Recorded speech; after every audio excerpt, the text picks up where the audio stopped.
I just wanted to tell the Daystar crew something really personal and heartfelt. There are more questions than answers regarding Marcus' last moments because Joanie Lamb has remained silent. For what reason has she kept mum regarding what happened in his final hours? Just who is she? Remain hidden? New information has emerged, which is startling. What Joni chose not to tell us could throw our understanding of Marcus's death into disarray.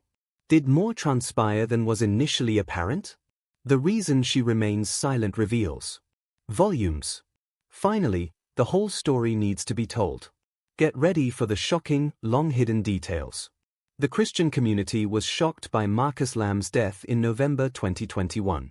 At the helm of daystar Network, he was a prominent figure whom millions looked up to for his unwavering beliefs and courageous faith. His death, which was formerly said to be caused by COVID-19, shocked many people, particularly because he had been a vocal opponent of vaccination requirements and lockdowns. His unexpected passing appeared to be an cruel irony that I cannot fathom. Even when everyone else was grieving, his loved ones felt something was off. Somewhere in the background at daystar, a subtle mistrust started to develop. Those who had been under Marcus's leadership for a while and witnessed his management style began in order to inquire about matters that were taboo to discuss. Marcus had a reputation for being very hands-on and careful. Nothing happened, not a single show, visitor, or broadcast, without his green light. Everybody knew he was the boss. In that case, when? As the ministry and the Lamb family grieved, some anticipated that things would slow down or even halt temporarily after his passing. However, that did not transpire. We will give you 24 hours from the time we sign this to respond to your mother's request and get back in touch with you. Tomorrow from about 2:30 to 3 o'clock. It would be very appreciated if you could return to Arnold's office and sign the document, all right? Take as much time as you need to read it, and then tomorrow you can put your signature on the document. By my estimation, you have until 3 o'clock. There is a 1-hour window in which to sign. Failure to do so will result in your removal from the board and your vice president position, transforming you into an employee. It seems like you're still on staff. The situation is how it is. Almost without delay following Marcus's demise, daystar appeared to change his course. Things were suddenly moving forward with projects that had been put on hold. There was a noticeable shift in the tone of the internal discussions. Employees, some of whom had been with the company for years, started to observe shifts in the pace of operations, the manner in which choices were being made, and a sense of fresh urgency pervaded everything. There was a strange vibe. It became apparent that something was amiss, and many began to question whether anyone was being truthful about it. Had there been warning indications that were never spoken about publicly, or was Marcus' death really so unexpected and sudden? Doubts were aroused by more than just the changes occurring within daystar. In the wake of her husband's death, Joanie Lamb felt this way. Even though everyone else perceived her as a distraught widow, Joni appeared composed, almost too composed. Composure graced her. Concentrated and prepared to assume leadership responsibilities. Even though she was supposed to take some time off to grieve, she jumped headfirst into managing daystar. Things that normally would have taken months to decide were finalized in a matter of days. The woman wasn't merely going on. The lasting impact of Marcus. A lot of people didn't get her new approach for the network. Those who had known and loved Marcus before found this sudden change to be unsettling. With the passage of time, the murmurs and uncertainties became more audible.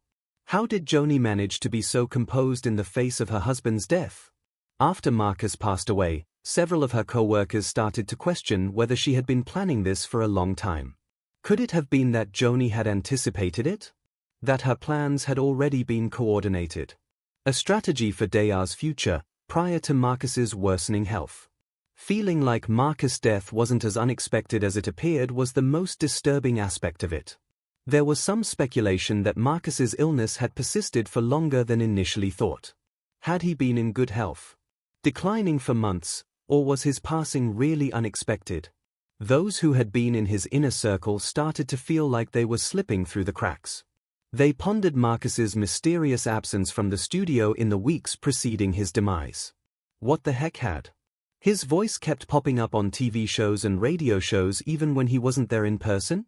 As they continued to ponder the matter, other inquiries arose, and the official account of Marcus' demise became increasingly incoherent. Feelings of discomfort intensified in the days and weeks after Marcus passed away. The changeover at daystar was overly deliberate and silky seamless. In the midst of everyone else's grief, Joni was busy carrying out plans that appeared to have been set in action prior to her husband's death. How quickly everything changed, how she assumed control, and how new faces started popping up in. Individuals in high positions began to wonder if the ministry they had co-founded was truly moving in the path that Marcus would have desired. A tragic story was developing behind the scenes of Marcus Lamb's funeral. The fast changes in leadership, the concerns about his health. Many were left to wonder if Joni's serene and unflappable demeanor was an attempt to conceal something else or if this was genuinely a shocking loss that nobody anticipated. Now, in order to do that, we had to pass a motion, because in theory, you were already gone. You had previously taken it down. I was let go. Reason being, you were not the one to do it. You officially unseated yourself from the board. Vice President, you deposed yourself. She asked us to allow you a day to think about it, so you won't get daystar's letter telling you that's what the current state of affairs. Are you on board with me now? Do you see the picture? Do you get it? So, you have till 3 o'clock tomorrow to do as you like, pray, chat, etc., and then return to Arnold's office to read it until you're ready to sign it. Affix your signature. If you put your name on it, it will bind us both, just as it will bind everyone else. If you decline to put your signature on it, you are effectively stepping down as an officer of daystar and from the board. I would not have taken myself out of there. She would make that choice. That's how it turns out. Because you didn't sign it, that's your fault. This board didn't remove you, according to what is stating. The decision to not sign this will result in your removal. Swiftly taking over as commander following Marcus' untimely demise in. Nobody expected November 2021 to be so unexpected. Everyone was saddened by the news of the beloved daystar founder's death, but Joni's behavior in the days after gave a completely different impression. She was supposed to take a step back and grieve the death of her husband, a guy she had worked with for decades, now that she was a widow. Joni, on the other hand, did precisely the reverse. With unexpected assurance and speed, she stepped up to lead the network. For many, the abruptness of this change was disturbing. For a long time, Marcus has represented daystar. A fearless and captivating leader who has transformed the network into a formidable venue for Christian television. Although his passing was unexpected, his loved ones anticipated it would be a time of grieving, introspection, and adjustment. What Joni lacked, however, were the telltale symptoms of a widow in mourning. She didn't wait for the ministry to wait before making decisions that would affect daystar's future, she did it right away. In the days following Marcus's passing, Joni acted quickly and decisively. Shortly after, she began to host meetings, exercising executive decision-making authority and even reorganizing the leadership of the network. People on staff who had worked with Marcus for a long time began to realize that things were happening at a considerably faster rate than they had anticipated. It was as if nothing had transpired. Projects that Marcus had put on hold or shelved were thrust back into action. Under Joni's guidance, the network's momentum, which had earlier ground to a standstill following Marcus's death, appeared to gain steam. It seemed as though she was going on unabatedly. The adjustments were attempted to be rationalized by a few employees. Possibly Joni was only attempting to occupy my time. Perhaps she was grieving in her own unique manner, expressing her anguish via movement instead of remaining still, they reasoned. It became more apparent, though, that this wasn't merely about loss as time passed. To keep everything going smoothly wasn't Joni's only goal. Daystar was being transformed by her. There was more to her than just continuing Marcus' work. Marcus had previously championed certain ideals and interests, but it seemed like she was now carving her own way. Among the most impressive, the rapidity with which Joni assumed authority was an important component of her shift. She proceeded without hesitation or seeking approval. Some of Joni's co-workers thought she would need time apart to process the enormity of her husband's death, but she never did. Immediately, she started rearranging, scheduling meetings, and making decisions. Staff There was an immediate sense of urgency for projects that had been delayed because of Marcus' illness or because they weren't a priority before. Some wondered if Joni had been plotting this whole time, given the unexpected flurry of action. 2. For individuals who had collaborated closely with Marcus, this sudden change felt overly scripted and premeditated.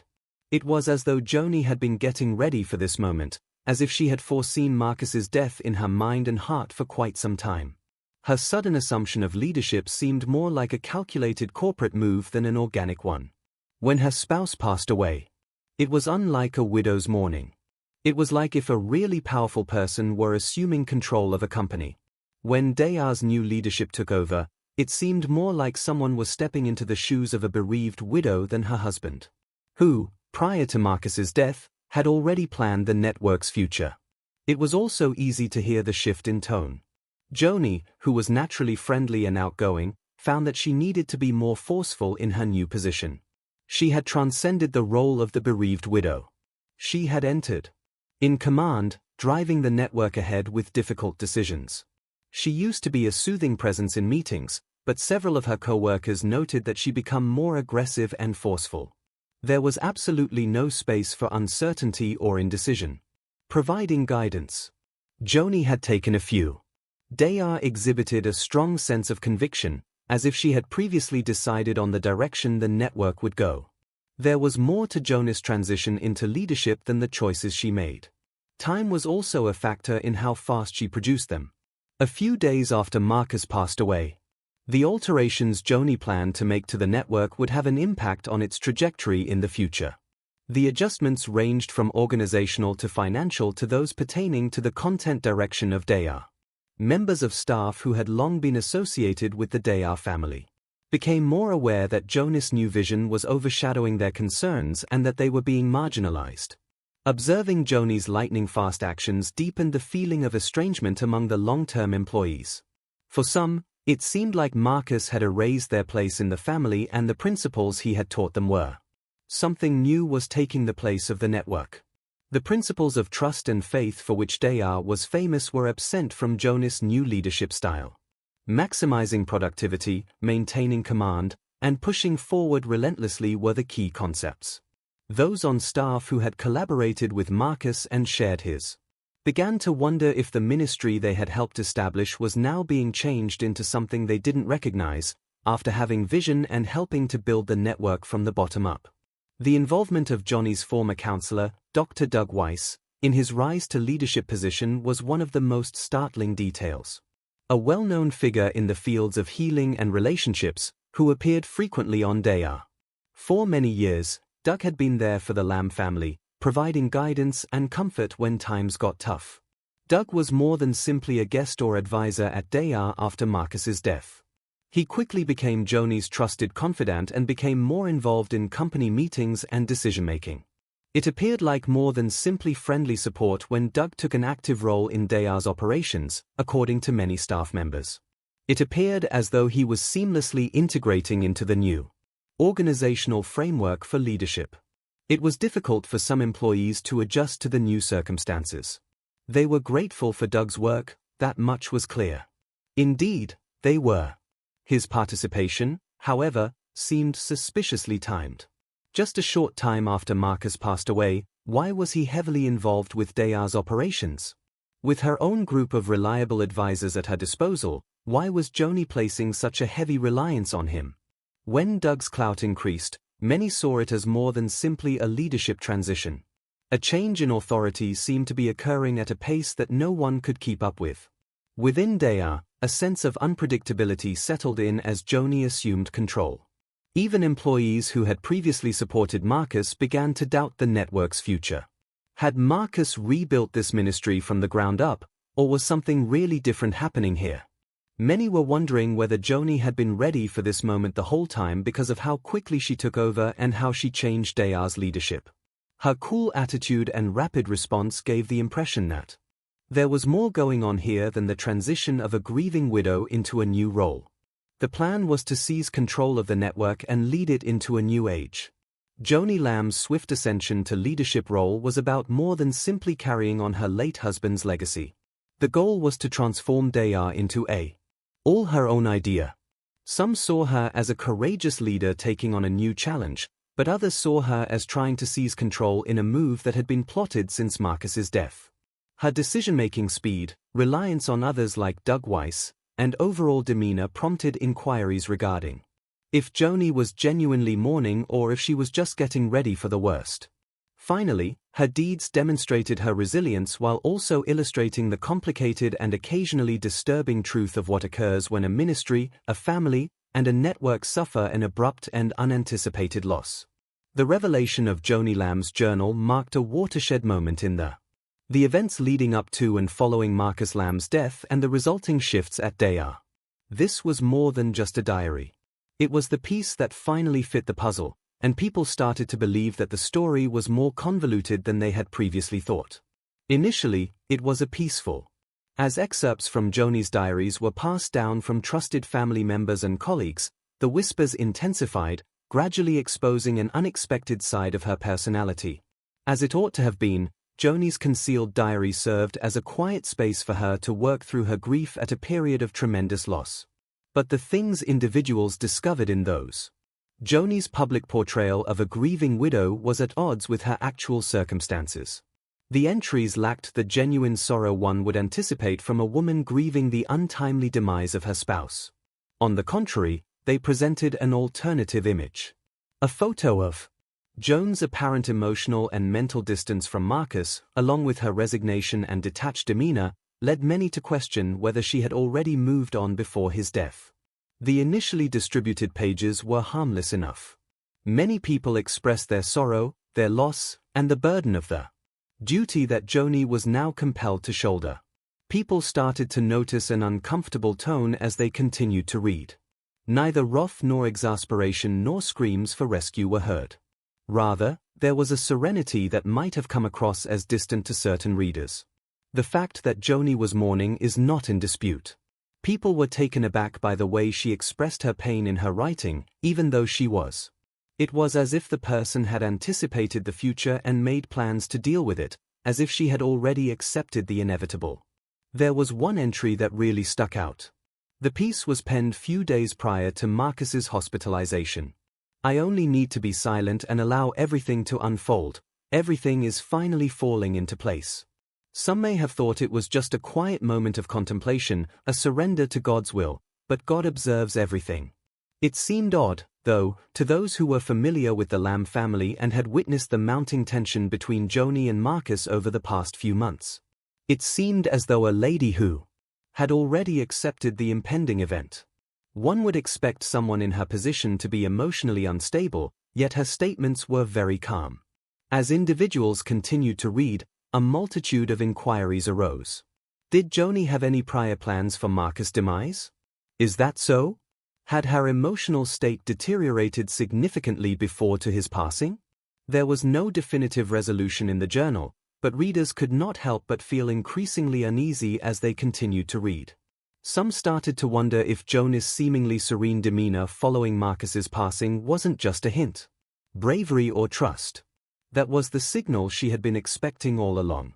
It appeared that her handling of daystar, the network's restructuring, and her reliance on Dr. Doug Weiss were all in keeping with the tone of writings in the journal. Joni seemed to have planned her course of action long before Marcus died. The diary's contents weren't the only thing that cast suspicion, though. The air of concealment was thick with it. The reality that an individual. It was concerning that a journal that was never supposed to be viewed had appeared. The initial method of the diary's disclosure became a matter of public curiosity. We don't know who viewed it or how they gained access to such a private document. Some individuals started claiming as the rumors around the journal spread like wildfire. Many believed Joni's actions were an attempt to conceal her true feelings, while others thought it was a strategic move to position herself for leadership. One thing was evident. Joni had kept the diary secret, either on purpose or as a result of a string of accidental disclosures. The cause of Marcus's demise was more complex than depicted. The revelation's emotional burden grew as more and more passages from the diary leaked out. Joni and Marcus's relationship had been deteriorating for some time, according to several records. People started talking about how the marriage had changed from a tight partnership to one characterized by emotional distance, quiet at home, and a general lack of intimacy. Even while the journal did not contain any blasphemous allegations or confessions, the underlying themes suggested that Joni and Marcus's emotional bond had changed in the months preceding his demise. People who read it really related to one particular entry. "He has stopped paying attention. Neither to me nor anyone else." An eerie remark that revealed much about the current situation of their connection at that period. This was a shocking discovery that made many people re-evaluate their perceptions about Joni. They now saw a woman who seemed to have started to emotionally and psychologically prepare herself to move on from the public mourning of her husband's death that they had witnessed on television. Separate herself emotionally from the marital bond. That also cast doubt on her future involvement with daystar. Was Joni more prepared for this change than anyone had thought? Was it already in her mind that she would assume command of the system after Marcus departed? There was already doubt over when daystar's leadership changed hands before the diary was found. Proper paperwork was prepared and assets were transferred in the days shortly after Marcus passed away. The guidance of daystar structure was rearranged at a dizzying rate. The lightning-fast pace at which everything was transpiring astonished some former employees and insiders, who felt it had been meticulously orchestrated. Without hesitating, Joni assumed command of daystar. The family's longtime friend Dr. Doug Weiss also rose to prominence as an influential decision-maker. It seemed like these shifts weren't happening slowly in reaction to Marcus' death, they happened at a breakneck pace. It appeared to be a deliberate strategy, one that set in motion prior to anyone even starting to comprehend the magnitude of the loss. As they persisted in discussing the diary's contents, the rising suspicion among daystar staff members became even more pronounced. Opinions varied on whether the diary's discoveries warranted further investigation into the subject or whether it was too personal. Held the key to unraveling the truth of what transpired in private. Even while it didn't answer every issue, the diary raised enough to make everyone pay attention. When Marcus passed away, had Joni been mentally and emotionally ready? Had she previously decided to ascend to the position of daystar's head commander? Was it really a smooth sail when she took the helm? Or had it been arranged prior to Marcus's passing? Views of the Lamb family weren't the only ones altered by the finding of Joni's diary. The story was changed as a result. In relation to Marcus's demise and daystar's imminent destiny. Suddenly, what felt like an unexpected and terrible loss turned out to be the start of a bigger and more complicated tale. The secrecy surrounding the diary, Joni's rapid ascension to leadership, and her composure in the aftermath of her husband's death culminated in a feeling of discomfort that would be difficult to overcome. As the murmurs of suspicion intensified, the pages of an unfinished diary concealed the truth, whatever that may be.